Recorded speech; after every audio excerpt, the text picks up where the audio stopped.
Here's a question for you. What if you really fancy a moderately fast and practical Audi but you don't want a hatchback or cabriolet, and can't afford an S4? There can't be many wandering into dealerships than posing that very same question. Regardless, Audi has an answer for them, in the shape of the S3 Saloon. It's a niche product for UK shores and, aimed more at the USA, Russia and China, but filling niches is what Audi does best. The sporting saloon has just been overhauled, too, so it's time to revisit the S3 and see how it stacks up. So what's new? Put the body style aside for the moment. Despite Audi telling us that it doesn't like the word facelift, the entire A3 range has just been facelifted. On the outside this means a slightly revised front and rear end, different headlights, and that's about it. It does look a more refined design, but you'd need to line up before and after A's to really notice the differences. So, it's an update for update's sake rather than a notable revamp. It's still quicker from 0 to 62 miles per hour than the upcoming S4, too, but the gap's close to 0.1 seconds now, because the bigger car is significantly quicker than its predecessor. Is the S3 Saloon pretty much the same as before then? Not exactly. Its flexible 4-pot 2.0 now makes a better noise and has 10 more horses, offering a total of 306 bhp, but that doesn't make much difference on the road. We didn't notice the extra go while testing in gear power delivery, but there's one other crucial upgrade in the updated S3, a new 7-speed dual-clutch S-tronic gearbox. Its primary function is to improve everyday drivability.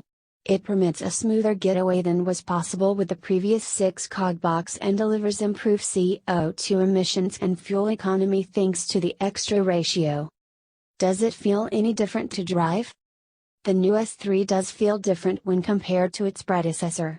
In an effort to distance the S3 from the rest of the range, to make it feel more special and justify some of the price hike, the new dual-clutch gearbox is coupled with a revised Audi-specific wet clutch Haldex system that differs from every other Quattro in the S3's lineup. It's a derivation of the TT setup and works with the stability control system to provide torque vectoring on both axles rather than just the front as before. As a result, when driving quickly in dynamic mode, the S3 can send more torque to the rear than ever, meaning you're able to kick the tail out if you're feeling particularly aggressive. Do so on a track, though, as ever the S3 has mighty levels of adhesion and you'll need to be going very quickly to get it unstuck and have that tail wagging. Isn't the S3 an everyday performance car? Yes, so at the other end of the scale there's a new efficiency mode that'll allow the S3 to exclusively employ the front wheels at any time, rather than doing so only at motorway speeds. Again, there are efficiency benefits here.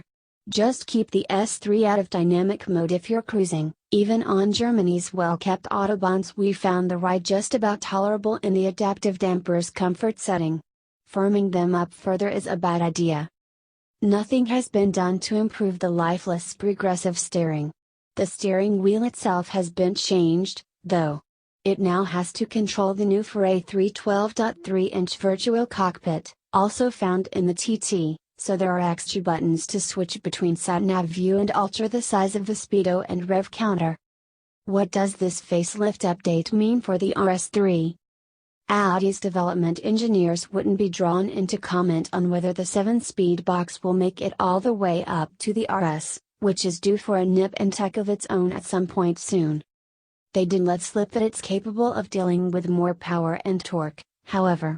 We wonder whether it'll be connected to that likable old 5-pot, or if gaining a gear will be countered by losing a cylinder in the name of economy and emissions.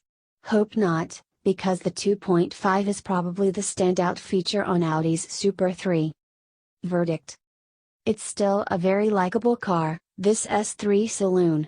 There's a certain cute car appeal about a 3-box car based on a hatchback, and under the skin we found genuine ability in many areas. The new gearbox delivers a leap forward in terms of power delivery, the car's handling has been improved and the already smart cabin is further polished with the addition of the virtual cockpit.